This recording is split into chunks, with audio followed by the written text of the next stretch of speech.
Olá, pessoal, tudo bem? Eu sou Isadora Valadares, CEO da Editora Mágico de Oz. E hoje, nesse domingão, eu decidi trazer para vocês algum conhecimento que eu já tenho por estar nessa área há mais de 15 anos. A intenção do workshop é que a gente possa desenvolver uma habilidade de escrita juntos e criar uma história coletiva. Ao final, onde a gente vai passar alguns exercícios para que a gente possa criar um livro juntos. Eu vou selecionar 20 autores para juntos nós criarmos um livro ao final do workshop. Ela não vai ser feita baseada no talento de ninguém, tá bom? Porque a gente respeita a individualidade de cada um. Mas a gente vai ensinar de acordo com o uso de cada etapa que eu vou passar aqui no workshop, porque a intenção é de fato que a gente explore todos os aspectos que estamos ensinando aqui. Então a seleção ela vai ser feita através de uma equipe julgadora, onde a gente vai selecionar os textos que têm a maior abrangência do que foi aprendido aqui no workshop.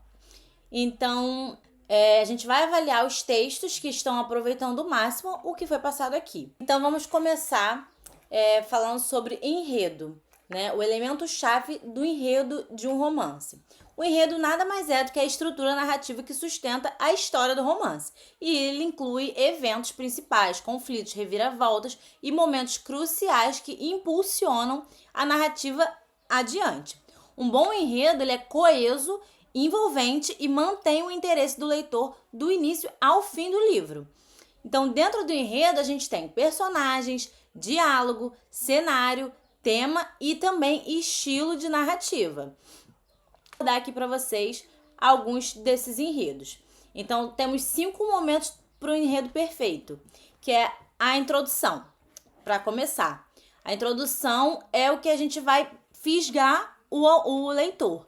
Então, é onde você vai estabelecer o cenário, vai apresentar os personagens principais e introduzir o conflito inicial. É aí que o leitor vai ser imerso no mundo da história e começar a se envolver gradativamente com os personagens e as circunstâncias. Por exemplo, no romance Orgulho e Preconceito, de Jane Austen, a introdução apresenta a família, né, e a busca por um casamento adequado para as 5 filhas.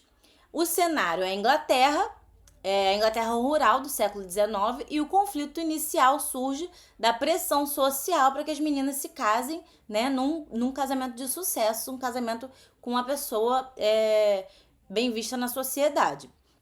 Então, essa é a introdução que já vai gerar ali no público um mistério do que vai acontecer depois. O segundo momento importante do enredo é o conflito, é o problema central que o personagem enfrenta e que impulsiona a ação da história. Pode ser um conflito interno, dentro dos personagens, ou externo, com outros personagens, circunstâncias e forças da natureza. Por exemplo, no romance 100 Anos de Solidão, né, de Gabriel Garcia Marques, o conflito central surge da maldição que assola a família ao longo de várias gerações.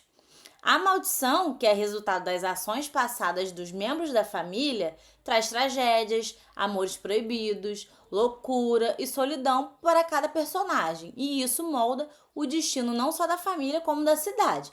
Então, nesse exemplo, o conflito não é apenas uma disputa entre personagens individuais, mas é uma força misteriosa e implacável que afeta todos os membros da família e que permeia por toda a narrativa do romance. Ele adiciona uma camada de complexidade, profundidade, tudo isso dentro da história, criando uma atmosfera assim de fatalidade e inevitabilidade que mantém os leitores envolvidos e intrigados até o final da trama. E o terceiro momento do enredo, que é muito importante, é a parte do desenvolvimento. O desenvolvimento do enredo inclui uma série de eventos e reviravoltas que ocorrem ao longo da história. À medida que os personagens enfrentam o conflito e lutam na história para superar, esse é o coração do romance. É onde a tensão aumenta, onde os personagens se desenvolvem e a trama vai se desenrolando ali, né? Por exemplo, deixa eu pensar... Harry Potter, né? O Harry Potter e a Pedra Filosofal, que é de J.K. Rowling. O desenvolvimento do enredo inclui uma série de eventos, como as primeiras descobertas de Harry Potter sobre o mundo mágico, a entrada dele na escola de magia e bruxaria de Hogwarts, a amizade dele com Rony e Hermione, e esses eventos levam a uma série de desafios e aventuras Enquanto isso, Harry Potter tenta descobrir a verdade por trás da Pedra Filosofal. Então, esse é todo o desenvolvimento do enredo. E aí depois o ponto importante é o clímax, que é o ponto culminante da história. É onde o conflito atinge o seu auge e é finalmente resolvido de uma forma ou de outra. É o momento de maior tensão e drama, onde os destinos dos personagens são decididos e os leitores são mantidos assim, atentos, né? Por exemplo, no romance O Conde de Monte Cristo, de Alexandre Dumas, o clímax é quando o protagonista ele finalmente confronta seus inimigos e revela a verdadeira identidade, como o Conde de Monte Cristo. E esse é o momento de maior tensão, porque os segredos ali são revelados e as vinganças são executadas. Então, naquele momento, é o momento que todo mundo espera ler do livro, né? E depois, no final, a gente tem o desfecho, que é a conclusão da história, obviamente, onde os eventos do enredo são finalizados e os personagens eles enfrentam as consequências das suas ações. E isso pode incluir uma resolução satisfatória do conflito, revelações finais ou até mesmo lições de vida aprendidas ao longo do caminho, né? Ao desenvolver o enredo de um romance, é importante você criar uma progressão natural e orgânica de cada evento, mantendo a coerência interna da história e mantendo os leitores, né, investindo na narrativa. E falando de Orgulho e Preconceito, né, de Jane Austen, o desfecho inclui o casamento de Elizabeth e Mr. Darcy, que eles finalmente superam seus preconceitos, né, para encontrar felicidade juntos. E o desfecho também revela o destino de outros personagens. Isso dá para a história um encerramento satisfatório, né? Por exemplo, a autora ela não se limitou somente ao foco principal, né? Que era o casamento de Elizabeth, mas também o destino de outros personagens. Então, por exemplo, depois do casamento de Elizabeth com o Mr. Darcy, Jane Austen revelou o destino dos personagens secundários, que ela ofereceu para os leitores um vislumbre do que acontece com eles após o evento principal da história. Ou seja, Jane também se casou, então consolidou felicidade nas duas famílias. A Lídia foi o centro de um escândalo, porque ela fugiu, né, com Mr. Wickham. E posteriormente ela se casou com ele. E apesar das circunstâncias terem sido desfavoráveis, teve um encerramento ali. O senhor e a senhora Bennet, que são os pais de Elizabeth, eles finalmente viram as filhas se casando e conseguiram ter um alívio financeiro, né, e social. E no final de tudo, Elizabeth retomou a amizade com a Charlotte, mesmo as duas tendo tido escolhas de vida diferentes. Então, assim, o desfecho ele não oferece um encerramento só para a história principal, mas ela também começa a amarrar os fios soltos relacionados a outros personagens, que aí proporciona para o leitor uma sensação de conclusão completa e contentamento. A gente já sabe mais ou menos como estruturar um enredo. Eu vou falar de alguns elementos que tem dentro do enredo. A começar pela criação do personagem, que é a segunda coisa mais importante e crucial de qualquer obra literária, especialmente em romance, porque os leitores eles são convidados a mergulhar nas vidas e experiências dos personagens. Então, por que você precisa pensar com calma e definir muito bem quem é seu personagem? Para começar, você tem que ter o leitor tem que ter uma conexão emocional. Personagens bem desenvolvidos cativam os leitores. Então, faz com que eles se identifiquem, simpatizem, se apaixonem. E isso cria uma conexão mais profunda entre o leitor e a história. E isso torna, obviamente, a experiência da leitura muito mais envolvente e significativa, né? Então, a segunda etapa é a credibilidade da história. O personagem que é realista, né, e multifacetado, ele contribui para a credibilidade da história como um todo.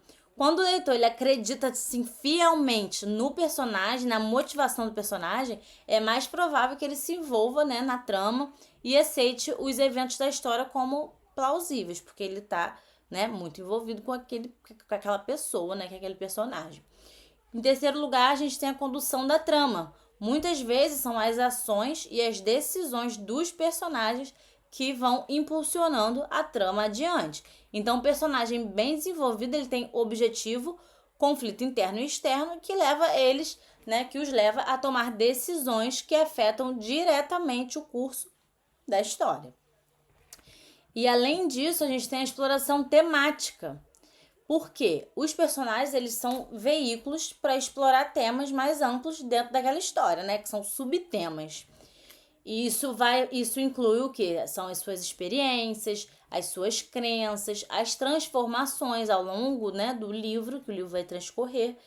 E isso tem que ser usado para transmitir para o leitor alguma mensagem poderosa sobre amor, sobre amizade, redenção, justiça social. Então, são subtemas que eles podem ser amarrados ali dentro, né, do personagem. É uma exploração temática que você consegue abordar algumas coisas, né, para passar para o seu leitor. Então, para criar personagens realistas, a gente tem algumas técnicas também, né? E para começar, o mais importante de tudo é que a gente tenha um backstory detalhado. O que é um backstory? É nada mais, nada menos do que a história de fundo. É o histórico completo do personagem, daquele personagem fictício, né? Antes do início da narrativa principal daquela obra. Ou seja, é a história completa da vida do personagem antes do momento em que a história começa, né? É o passado dele. E isso vai incluir eventos significativos, a perda de um pai, o nascimento de um filho, uma briga, um trauma, experiências passadas, né? Relacionamentos, experiências de sucesso que aquele personagem já pode ter tido, fracassos e qualquer outro detalhe que influencia de uma forma ou de outra em quem é aquela pessoa no presente momento, né, da história. Então, tendo isso bem elaborado, você já consegue ter, né, um feeling bom de quem é aquele personagem. E outro detalhe importante é fazer traços de personalidade únicos. Não é, tal pessoa é estourado, explosivo e brigão. Não é isso. Criar um traço de personalidade único tem que tornar aquele personagem interessante. Então, virtudes, o que a pessoa quer da vida, o que pensa, um vício, tem toque, dorme mal, algumas peculiaridades pequenas, sabe? Manias e hábitos que tornem aquele personagem uma pessoa única para o seu leitor. Então, algo que ele já se envolva como se fosse um melhor amigo dele, ele já conhece até os defeitos do personagem. E isso é fácil da gente conseguir desenvolver, né? E além disso, a gente tem o arco do personagem, que é um planejamento que você faz, né? Você vai planejar o arco de desenvolvimento do personagem, mostrando como que eles mudam e crescem e aprendem consigo mesmo, né? Ou com a vida ao longo da história. Isso vai ajudar a tornar, né, o livro mais convincente e satisfatório também para quem está lendo. Uma diquinha de exercício prático que vocês podem usar é fazer entrevistas fictícias mesmo assim na sua cabeça, que você vai questionar sobre a vida, a vida. Poxa, por que você é tão amargo? Por que você tem essa personalidade? Quais são seus sonhos, medos, etc. Isso ajuda a desenvolver uma compreensão mais profunda, né, de quem são os seus próprios personagens. E vai te facilitar a desenvolver o restante da história. Então, tendo isso, a gente vai passar, né, para a estrutura do enredo. A estrutura do enredo, na verdade, existem 4 estruturas principais, né, que são bastante usadas na hora de você pensar em criar um enredo de um romance. A inicial, que é a mais básica, é uma estrutura clássica, né, que segue a jornada de um protagonista, desde o início da sua jornada até a conquista do seu objetivo principal. E aí vai incluir algumas etapas, né, como uma aventura, como se ele iniciou uma aventura para ir procurar o pai perdido. E aí vai ter um enfrentamento de desafios, as transformações pessoais daquela pessoa até, né, o final, que é o objetivo principal, que é encontrar o pai. E depois a gente tem a jornada do personagem, que é similar, né, à estrutura arco do herói, Mas essa jornada do personagem, ela segue o desenvolvimento e crescimento do personagem ao longo da história. Então, assim, inclui elementos como é, ele está exposto ao desconhecido, superação de um conflito interno, a aceitação de algumas mudanças pessoais que ele precisou ultrapassar para chegar até a fase de ir em busca do seu pai, a superação do orgulho, do preconceito e por aí vai.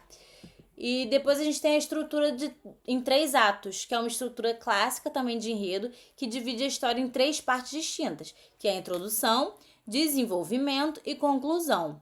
O primeiro ato ele estabelece o cenário e apresenta os personagens e o conflito principal. O segundo ato ele já desenvolve o conflito e leva a história para um clímax. E depois vem o terceiro ato, né, que oferece uma resolução para aquele conflito e encerra a história de uma maneira satisfatória. Depois a gente tem a estrutura em 5 atos, que é a estrutura que está somente expandido, né? A estrutura em 3 atos, e divide a história em 5 partes, que é a exposição, conflito crescente, né? O clímax, que é aquele momento de tensão, a queda depois e no final a resolução. Isso daí ele já te permite ter uma maior complexidade e uma profundidade bem melhor também na narrativa.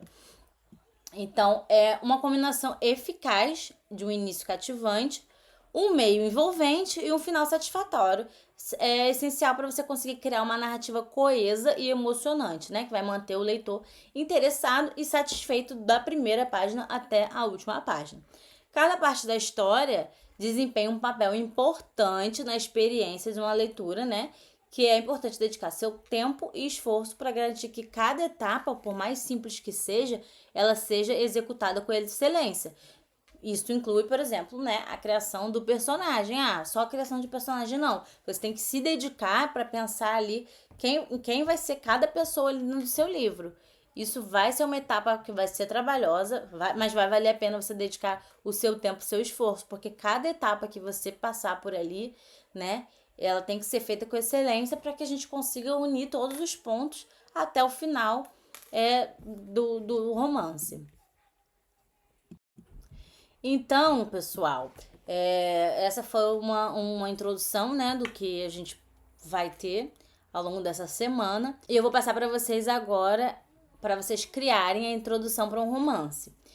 E aí vocês vão criar essa introdução e aplicar esses conceitos que a gente discutiu aqui hoje, né, demonstrando que vocês compreenderam como vocês podem criar um início cativante. Então, vocês vão escolher o gênero do romance, o contexto básico da história, não pode esquecer do cenário, a época em que está acontecendo, se é uma coisa mais antiga, se é atual, se é em 2024, se é na década de 90, e colocar, né, elementos essenciais que demonstrem o tempo em que a trama está se passando. Depois disso, vocês vão desenvolver o gancho inicial, que é criar um gancho forte, que capte a atenção do leitor desde a primeira linha ali. E pode ser uma cena intrigante, um diálogo assim enigmático, né? Mais pra frente eu vou falar também um pouco sobre diálogo, então não precisem se preocupar na questão do diálogo por enquanto. Uma reflexão profunda ou qualquer outro elemento que desperte a curiosidade, né? E faça a pessoa continuar lendo, né? Porque isso é somente a introdução. E vocês também vão fazer na introdução a apresentação do personagem. Vai ser uma apresentação breve, tá? Só estabelecer um conflito inicial que vai impulsionar a história e pode ser feito isso de forma bem sutil, mas eficaz, deixando as pistas sobre quem são os personagens e quais são seus objetivos e desafios, né?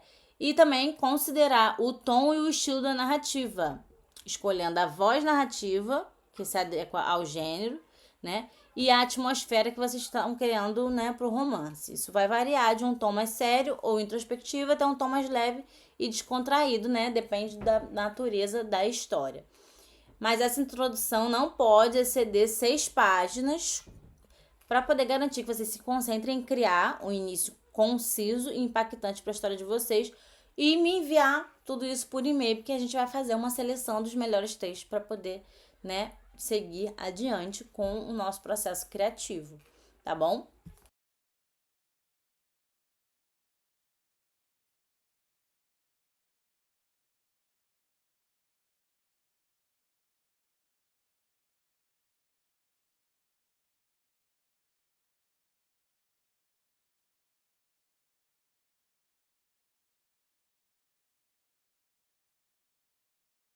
Chegamos ao fim da nossa primeira aula do workshop. Espero que eu possa ter contribuído para a escrita do romance de vocês de alguma forma. Nós amanhã vamos abordar outros temas e outras estruturas dentro de um romance, mas primeiro eu quero que vocês façam esse exercício, tá? É uma coisa descontraída, não precisa de muito nervosismo. Mandem pra gente verificar a habilidade de cada um, porque a gente vai ter uma comissão organizadora que vai julgar, né? E passar para vocês também. A partir daí, eu vou conseguir dizer para vocês o que a gente consegue melhorar, mudar, alguns erros mais comuns, dúvidas. E tô aqui à disposição para ajudá-los no que for necessário para a gente conseguir, no final, publicar não só esse livro de vários artistas, mas que vocês também tenham um romance de vocês publicado por nós.